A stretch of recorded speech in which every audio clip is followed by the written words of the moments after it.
Right now, we will begin our 5th session, Master of Technology Programs at NUS-ISS. I'm pleased to introduce our speaker, Mr. Edgar Tai, Graduate Recruitment, NUS-ISS. Mr. Tai brings over 15 years of experience in the education sector and currently oversees student recruitment for NUS-ISS in China, Vietnam, Korea, and Singapore. In this session, our speaker will provide an introduction to as well as the overview of NUS-ISS Graduate Programs. This includes the Master of Technology Programs in Digital Leadership, Enterprise Business Analytics, Intelligent Systems, and Software Engineering. Please put your hands together and welcome Mr. Edgar Tai.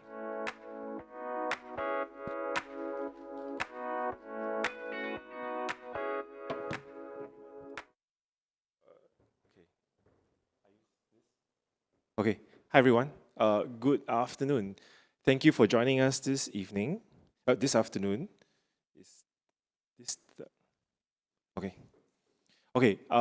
So today I'm going to take you through what NUS-ISS does, and then the kind of programs that we offer. So let's get started. So for NUS-ISS, we started in 1981. We're one of the institutes within NUS, and this is the building. If you have never visited us, we're right beside the NUS Business School. Okay, so we're at one corner of NUS. Okay, we're right beside NUS Business School. And for NUS-ISS, we started with the mission to actually improve and upskill people in IT. Okay, so the very first program that was launched at NUS-ISS was actually the Graduate Diploma in Systems Analysis. So this is a program that is still running today. So that means that for the February intake for GDIP, for what we call GDIP-SA, so the Graduate Diploma in Systems Analysis, we're looking at intake number 60. So it's a long-running program, right? So what sets us apart? So just now you just heard the School of Computing. So School of Computing is definitely a very traditional faculty. They have all your undergraduate students, they have master's students, they have PhD students. So for us, NUS-ISS, we're like a cousin to the School of Computing. We're a lot more focused on practice-based education. That means that we're very focused on skills, we're very focused on making sure that people learn skills that are relevant and you're able to land jobs. Okay, we're also a champion of alternative education pathways. So that's what's happening at ISS, all right? So what that means is, when I talk about very practice-based, a large part of the work that we do is that we work with corporates and we help them to design training courses, short-term courses. So these corporates, over the years, we have trained a lot of corporate clients, we have a lot of graduate program alumni, we have a lot of digital leaders and professionals that we have trained over the years. All right, so this is a large part of what we do. And because we work with all these corporates, we understand the kind of talent that they're looking for, and we have packaged that into a master's program. That's why over at NUS-ISS, we do offer a few master's programs. We don't have any bachelor degree students, we don't have PhD students, but we have master's programs that have skills that are highly relevant to the corporates out there, because that's a large part of the work that we do. So just as an example, we have like industry roundtables. So industry roundtables, as you can see, the person heading the industry roundtable at NUS-ISS is actually a Senior Minister of State, Mr. Tan Kiat Hao. So this is something that we do where and the roundtable is made up of different CEOs or very senior management across some of the companies in Singapore. So this is where we have a talk with them, and it's helmed by a minister. So then we understand the kind of needs or problems or skills gaps that they have. So from there, we are able to pick up all these things and we package them into our coursework, into short courses, into our master's degree programs. All right. So in fact, for NCS as well, NCS is the largest software house in Singapore, and they have a nucleus program. How many of you have heard of the nucleus program? Anyone? Okay, so it's for new joiners. If you are a new joiner for NCS, and you can get into their nucleus program, what they'll do is that they'll send the new joiners over to NUS-ISS. And you start to pick up some of the graduate certificates because those are the skills that NCS say you need. So we actually help to train their new joiners, and over a 5-year span, they can stack up all those skills to become a Master of Technology in software engineering. Yeah, so that's what's happening today at NCS.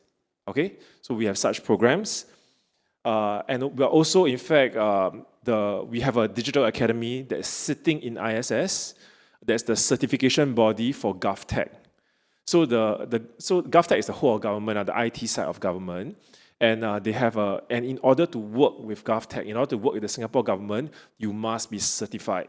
So who does the certification? It's actually this digital academy that's sitting in NUS-ISS. Okay, so that's a large part of the work that we do.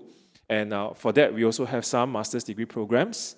So for our programs, there are 5 in total. There are 4 master's degrees, as well as a graduate diploma in systems analysis, which is the first program that was launched. Okay, so one thing unique about us is that, like I said, we're very practice-based, very practice-focused on skills. So our professors, probably half of them have a PhD. But all of them, on average, have more than 20 years of working experience. So that's why what you learn in class is a little bit different. You don't just learn the theory. They will also share about actual work environmental problems, how these problems are solved.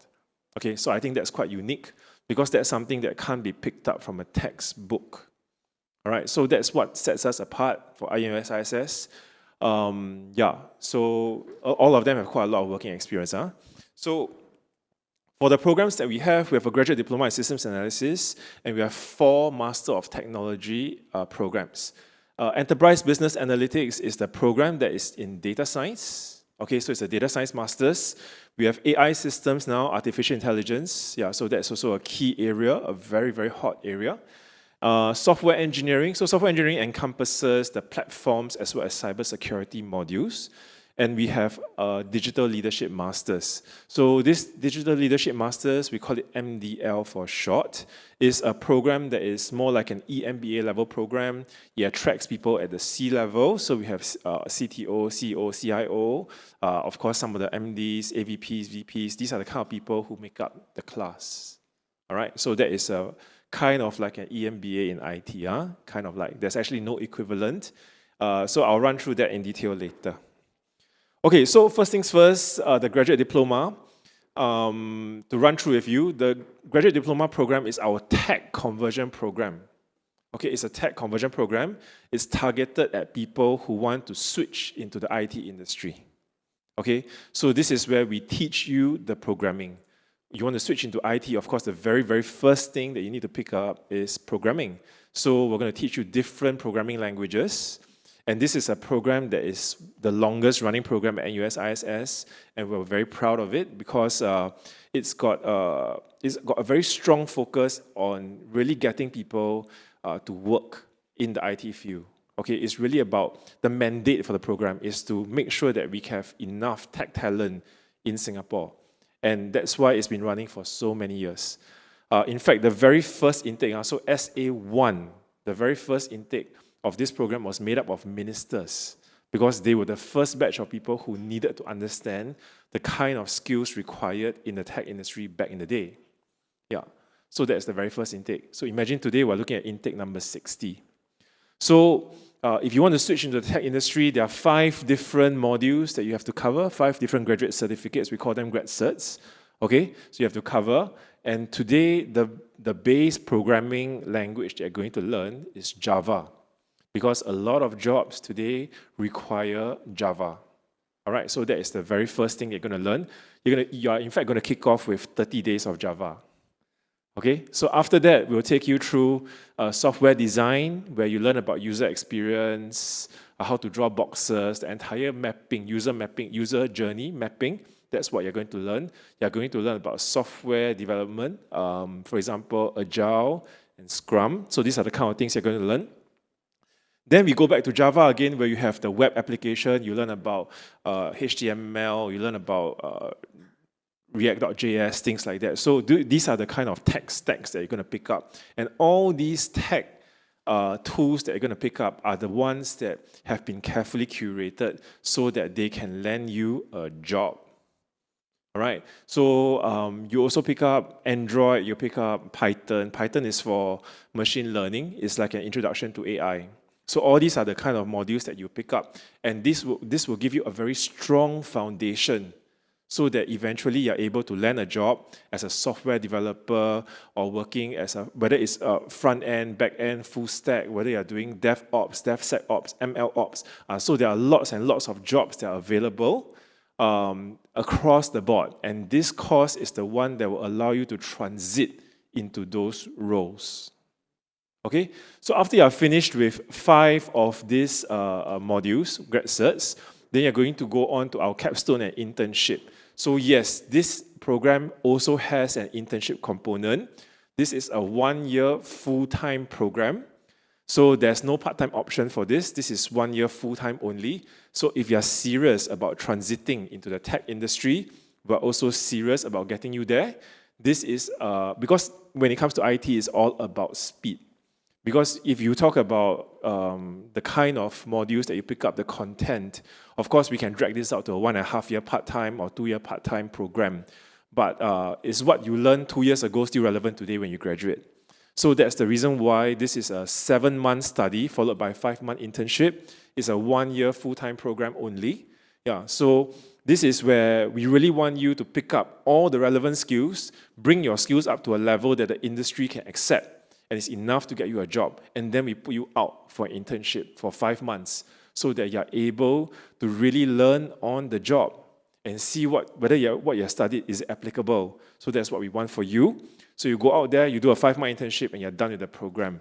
And right now, this program, it's got an employment rate of about 85% recently, 80%.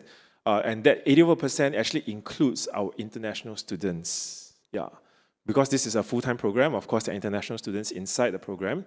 So 80% includes international. If you're talking about our local students, just our local students alone, Singaporeans and PRs, actually the employment rate is higher than that.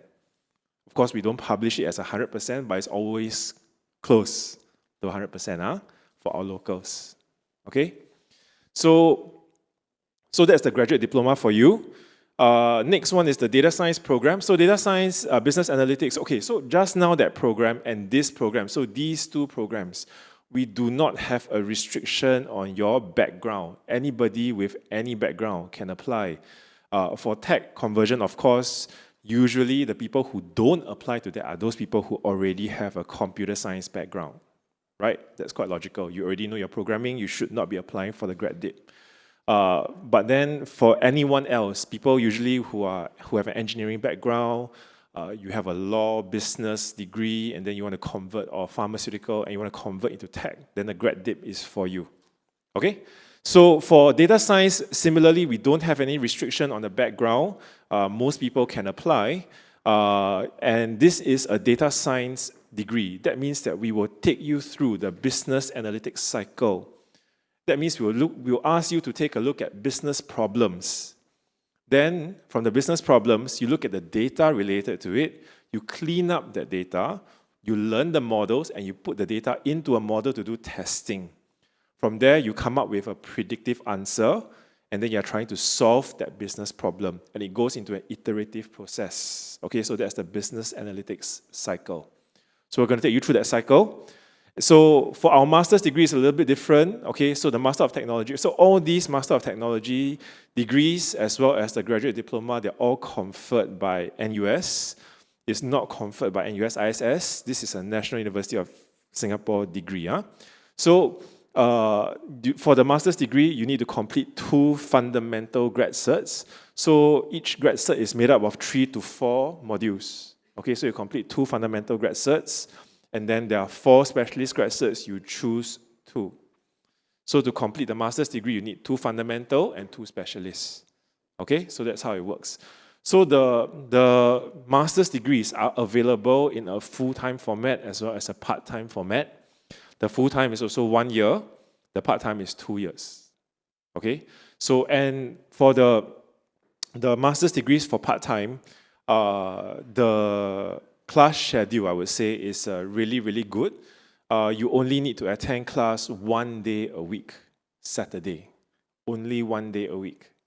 Yeah, so that's really good for working adults because over a 2-year span, you don't need to go and take additional leave to come. You don't have to go for a full day of work. You come to class tired at the Clementi campus. Yeah, so we only want you to join us on a full day on Saturday. Okay, so that's all you need to do. And it follows the NUS semester. So you start off in January, you finish by, the first semester is January to May, essentially. So we don't touch your June holidays, part-time. Yeah, so that's why we have working adults. Then after that, from August until November, that's the next semester. We also don't touch the December holidays. Okay, so that's how it works. So for going back to the data science program, the 2 fundamentals, of course, you cover things like your stats, okay, and then you do all the data visualization tools like Tableau, Power BI, things like that. So that's for your data storytelling. So that's going to give you all the beautiful charts. Then under the specialist modules, you can choose things like practical language processing. So that will give you a little bit more perspective on, for example, the ChatGPT style that relates to data science. Because AI and data science are actually very closely linked. In order for ChatGPT to work well, you need to have data to test the system so that it can give you and prompt the right answers, right? So that's the reason why for practical language processing is also found in both our AI masters as well as the data science masters. So that's what we have, okay? So if you want to work in a bank, we have the advanced predictive modeling techniques. We also have another grad cert called financial risk management. So those are the grad certs that are more related to the finance kind of field. Yeah, so if you're looking to eventually go into the finance industry, but you want to do data, want to do data science, want to do analytics, then you choose that kind of specialization, okay? Okay, so next is AI. So AI is very much, okay, so for AI and software engineering, generally people who apply for them have a computer science background. Okay, they have a computer science background because you are expected to be able to code proficiently. So if you cannot code proficiently, then we don't take. Yeah, okay, so to apply for the AI program and the software program, you must have a com science background. Otherwise, you must have had extensive working experience dealing with software. So you must be able to code proficiently. So that is a key requirement. So over here, similarly, 2 fundamental grad certs, you learn all about the pattern recognition, machine learning, sensing systems, okay, reasoning systems. These are the things that you're going to learn in the AI degree. That's fundamental. Then in the specialist side, other than the practical language processing, which is all your ChatGPT style, so you can produce your own and you are able to develop your own large language model. You also have the robotic systems where you learn about robots and then you're able to program robots. All the intelligence sensing, intelligence software, all these are all the ones that are related to your driverless vehicles. Yeah, so you can learn about that as well. So you can choose which area you want to specialize in. So that's the AI masters for you. Yeah, it's more what we call deep tech. Okay, so you are expected to really churn out projects. Okay, you are expected to churn out projects. And for the part-time degree, imagine every single grad cert that we have, okay, there is a project. So at the end of the course, you have completed 1, 2, 3, 4 projects because you have 4 grad certs, plus you have a capstone project. That's a major 5th project.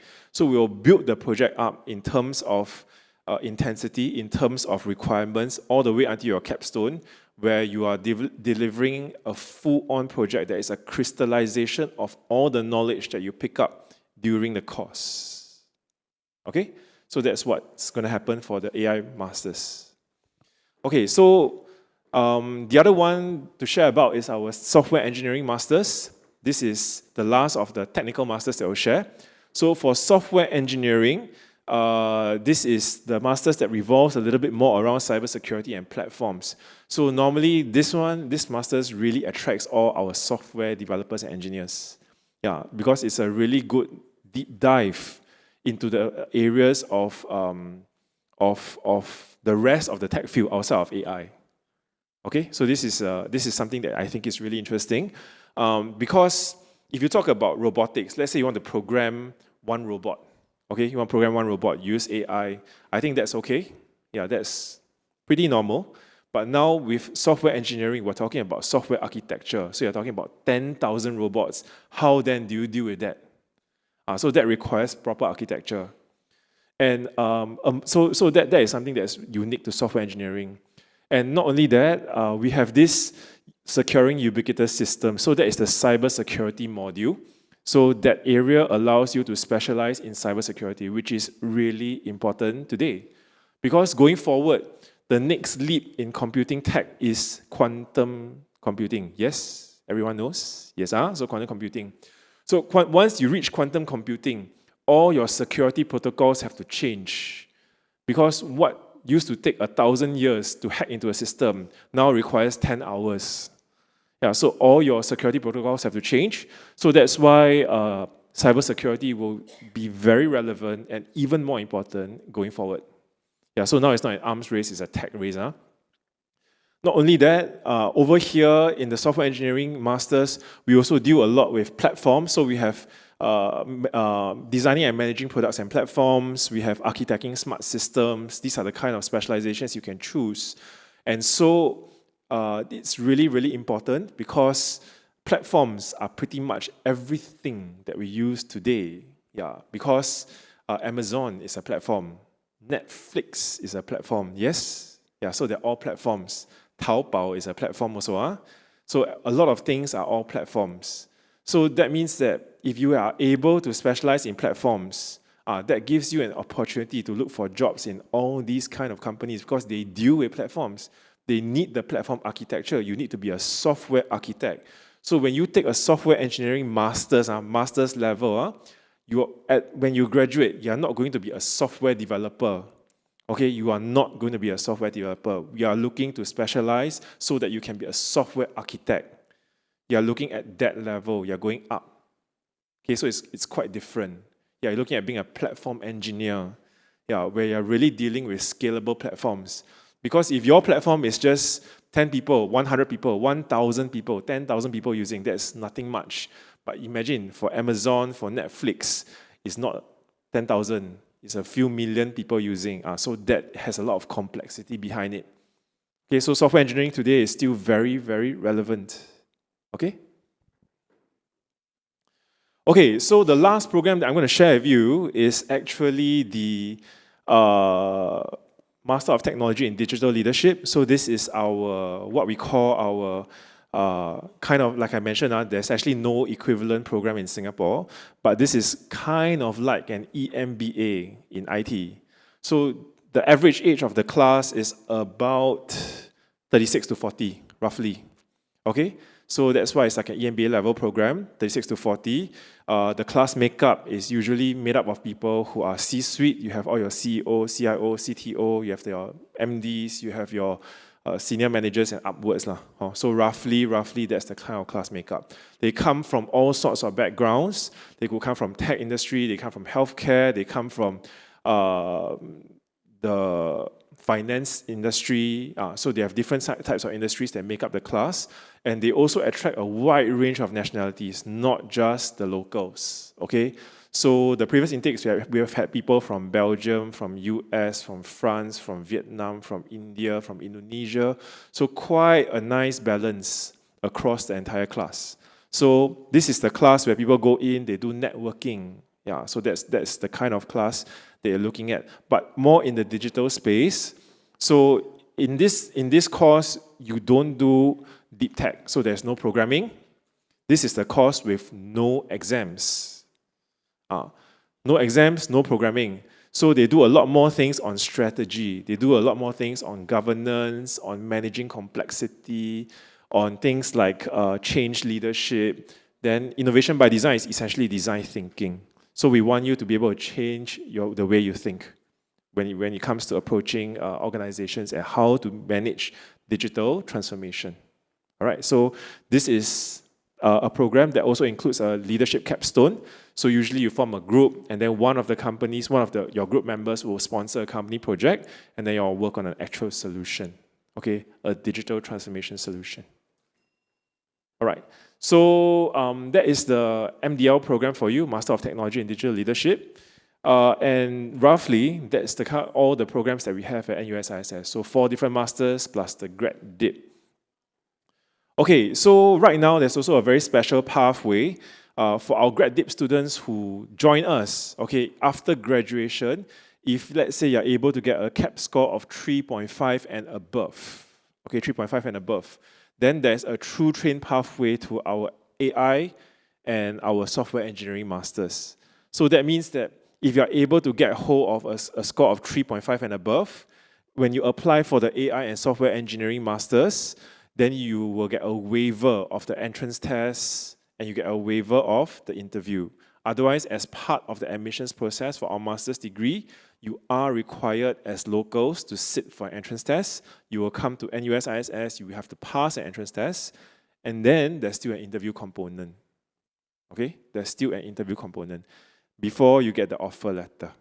Okay, so for the Enterprise Business Analytics, the Data Science Masters is a little bit different. Other than getting a CAP score of 3.5 and above, you also need to have 2 years of relevant working experience in data science. Yeah, so that means that, let's say you graduate from our graduate program, and then you want to join the Data Science Masters, but you don't have 2 years of relevant experience. What we'll do is we'll tell you go and work first in the field of data science for 2 years. Then you come back and you apply for the masters. It's not too late. Okay, 3.5 will get you that waiver of the entrance test and the interview when you apply for the masters. That's how it works. Okay, so this is a special pathway. Previously, it doesn't exist, but this is a pathway that allows you to get to the NUS masters. Okay, and I will tell you that today, if you ask all the faculties, the NUS masters is not getting easier to apply for, given the current ranking. Yeah, so it will only get tougher. All right, so this is a pathway that really, for a lot of students, especially if they want to specialize later on, this will be of great help to them, because then they don't really need to go and bother to take the time to go and apply and prepare for an entrance test or an interview. Okay, so it's a lot of help. Okay, so what's our MTech admission requirements? Essentially, for the Master of Technology, we would like for students to have some working experience, especially for the data science program. 1 to 2 years of working experience is good, especially if you deal with stats. You deal with stats, you deal with data that will help you in your application. For the software engineering and AI masters, we want you to have the relevant background, but working experience is not so much a key requirement. But you should be able to code proficiently. So that is one of those things that you must have. English language is largely for our international students. If your bachelor's degree was not taught in English, then you are required to produce an IELTS score of 6.0 or a TOEFL score of 85. Okay, that's for our international students. And for international students as well, okay, if you are not in Singapore, if you're not based in Singapore, then you have a choice of either flying into Singapore to take an entrance test for the MTech program. Otherwise, you are required to submit a GRE score of 320 with an analytical writing score of 3.5. Okay? So international students can either submit GRE scores or take entrance tests. For local students, you do not need to submit any GRE scores. You just come to school and take the entrance test. Okay? For local students, entrance test only. For international students, GRE or entrance test. But entrance tests can only be done physically. Okay? So after which, the entire application process works this way. You apply, then you take the entrance test. After the entrance test, then you go for the interview. After the interview, then you get an offer. So that's how it works. This is the entire application process. However, there is a caveat to this. If you have a relevant background, for example, you are a graduate of NUS or NTU or SMU or SUTD in com science, okay, there is a possibility that you get waived everything. So when you apply, you get straight into the Board of Admissions without having to take any entrance tests. That is also a possibility. but you need to have the relevant background from a local university with an average B. Okay? So that is roughly the guideline. So our local students have a bit more of an advantage when they are applying for our MTech programs. Okay? Okay, so annual course fee is about 50 over 1,000. This is the full course fee for our MTech programs. This is before the 40% rebate. So the 40% rebate for NUS applies for the 3 master's programs. So data science, software engineering, and AI. The 40% rebate applies. So after 40%, this will go down to about 30 over 1,000. So also, if let's say any of our courses within the masters can be Skills Future funded, we will apply that as well. Okay, so for example, if I go back, okay, so I'll give you an example. If let's say this first grad cert here can be Skills Future funded and is 70%, for example, so this will be 70%, okay? 70% off. Then the remaining grad certs will be 40% off. So that's how it works. All right, so I hope that's clear for everyone. Okay, so yeah, so the requirement that is not here is for the Master of Technology in Digital Leadership. So for MDL, there's no entrance test. It's a part-time program only. It's for senior leaders. So there's no entrance test. There's an interview only. So upon application, you submit your CV, you submit your educational transcripts, and then after that, you get called for an interview. If you pass the interview, you get offer. It's as straightforward as that. Okay, so MDL is a little bit different. Yeah, we're not going to make you jump through too many hoops, right? Okay, so for MTech, there are 2 intakes a year. January intake is full-time. August intake is part-time. August intake is full-time. January intake is part-time. So right now is the time to apply for the January intake part-time program, 2 years. August is full-time only. Okay, August is full-time only. Yeah, so it depends on what you want. Okay, for the graduate diploma, we require you to have a bachelor's degree. We don't need any background. There's no restriction on background. There's no restriction on any work experience as well. So that's for bachelor's. That's for the graduate diploma. And for the graduate diploma, right, everybody goes through an entrance test. So there are no exceptions. So everybody takes the entrance test. Entrance test is MCQ only. We will test you on diagramming, on reasoning, on maths, logic, stuff like that. It's MCQ, 1 hour. So you pass it, then you also go through an interview. Yeah, so similar, entrance test, interview, then offer. Okay, so that's the grad dip. Right? So the grad dip, the full fee is about 40,000 Singapore dollars. And this is one of the very few programs that until today is heavily subsidized by MOE. So the Ministry of Education subsidizes this program until today. So for Singaporeans, if you go to the website, this course fee for Singaporeans is about 10,000. For international students, it's 40,000. For Singaporeans, it's about 10,000. For PRs, if I'm not wrong, it's about 15 to 18, roughly about that. Okay? But for Singaporeans, it's 10,000. Okay, so it's heavily subsidized by MOE. Okay. Yeah, so for grad dip, there are 2 intakes a year, one in Feb and one in August. It's full-time only, so there are no other options. This is a full-time program, all right? So once in Feb, once in August. Now is the time to apply for the Feb intake. So please apply if this is the program that you're looking for. Okay, last bit is about employment. So just to give you a good gauge of what's happening out in the market, definitely we have students across a lot of industries because this is a long-running program and it cuts across all the MTechs as well as the GDIP program. So we do have quite a lot of students across the tech sector, in the government sector. For the GDIP, like what I mentioned, the employment rate is roughly 85% roughly, the recent batch that graduated. That includes our international students. Their starting salary is all around 4,000 to 6,000. That's the starting. Yeah, of course, in the tech industry right now, those who can get in, who stay in, the tech industry pays very well. It's one of the few industries that can fight with the finance industry in terms of salary. Then for our MTech program, the locals also generally don't have much of a problem getting a job. For MTech, the starting salary starts around 5 to 8,000. So roughly about that starting. So bear in mind that when we talk about starting salary, we're talking about people who are really fresh. So a lot of them, they come in, they have a certain background. So for example, you come in, you're working for the healthcare sector for a few years, and you come in and you take the GDIP. So obviously, when you go back out there and you want to go back to healthcare, you have the background of healthcare, you have a healthcare domain, plus you have tech skills now. Then the starting salary, of course, will not be 4 to 6K. So it really depends. Okay, so it's industry specific, it's situation specific. But this is roughly the kind of guideline that we have. Okay, so that's it for me. Q&A, yes. Any questions? All right, thank you, Mr. Edgar Tai. You may have a seat, please. We're gonna start our 20-minute Q&A session.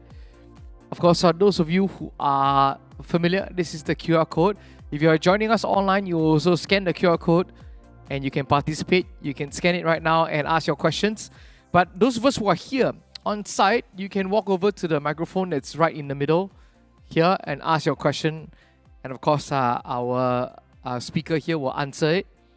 So we'll give you a few seconds to ask your question. Okay, right now, maybe I should pose the first question up as we are tabulating the questions. All right, so the first question is there a time limit for the stackable pathway? How long do I have before deciding to stack my courses towards a MTech program? Okay, good. Yeah, just now maybe I didn't really mention that. Okay, maybe go back a little bit. Okay, yes. Yeah, okay. Okay, so actually the programs that we have here, okay, like this master's program, it can be done in a stackable nature. So there are 3 different modes. One is a 1-year full-time master's, one is a 2-year part-time master's, or you can take each individual grad cert on its own. And within 5 years, you need to stack it up to a master's degree. So within 5 years. Okay? So that means that you have the option of 1 year, take 1. So 1 year, you take 1, 2, 3, 4, and in your 5th year, you do your capstone. Then you finish off with a master's degree.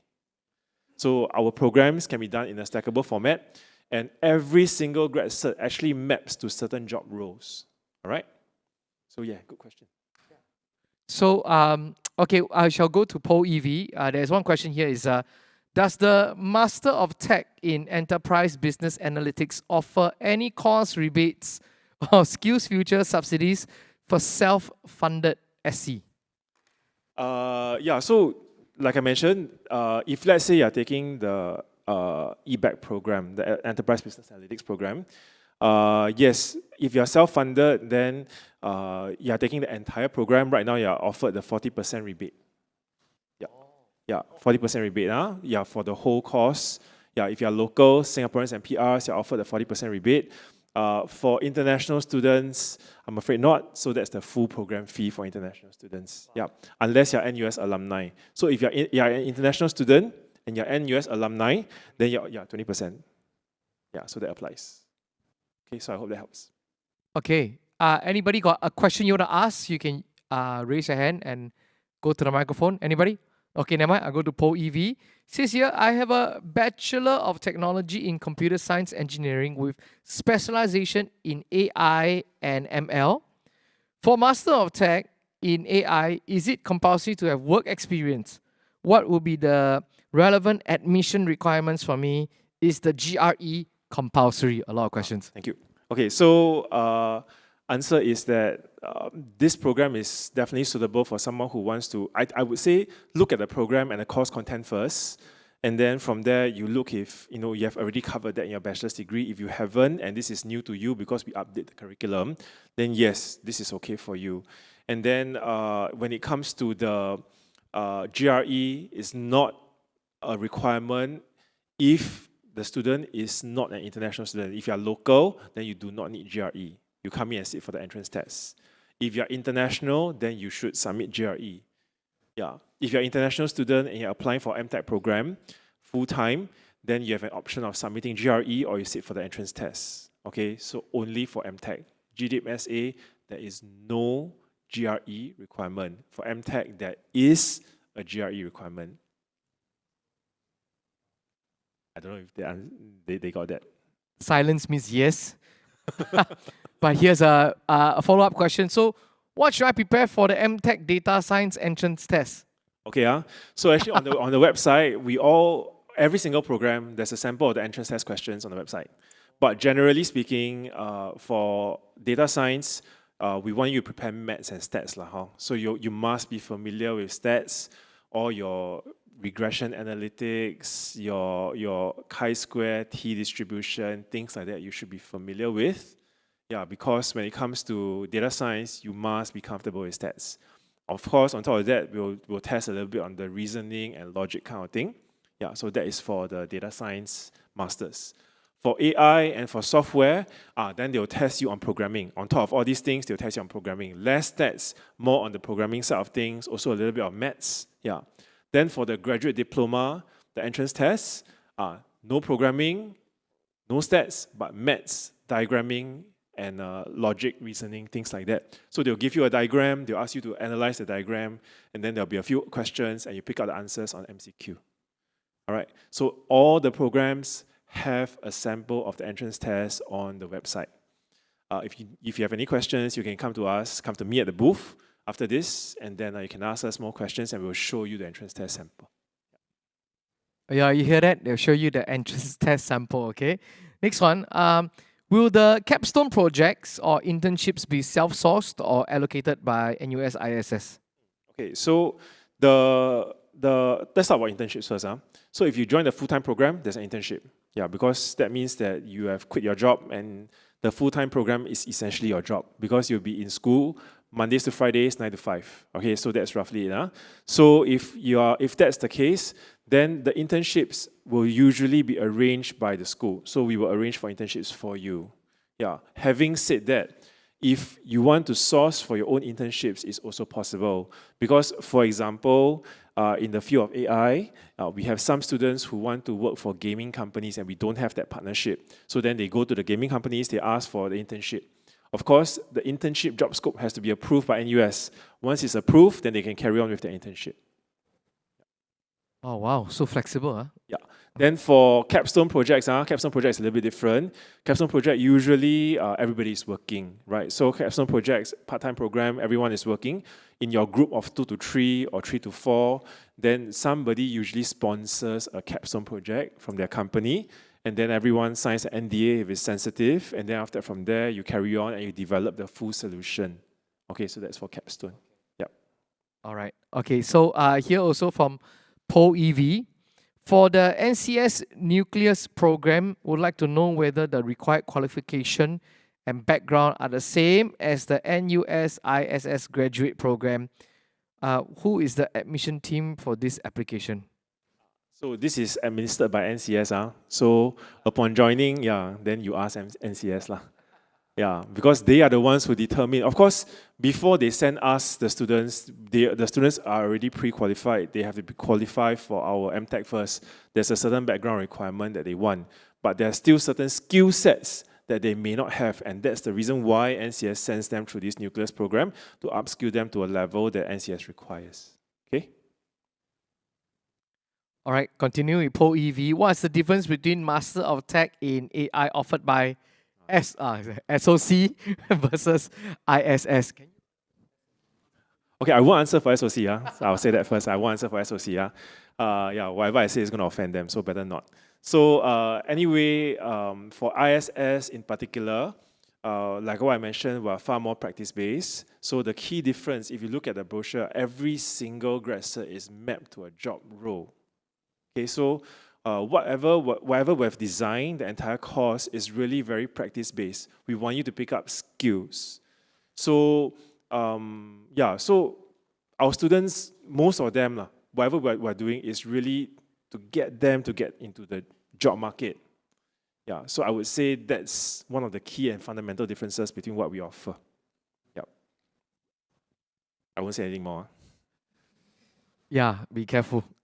Okay, so do I need project work to graduate with a part-time data science?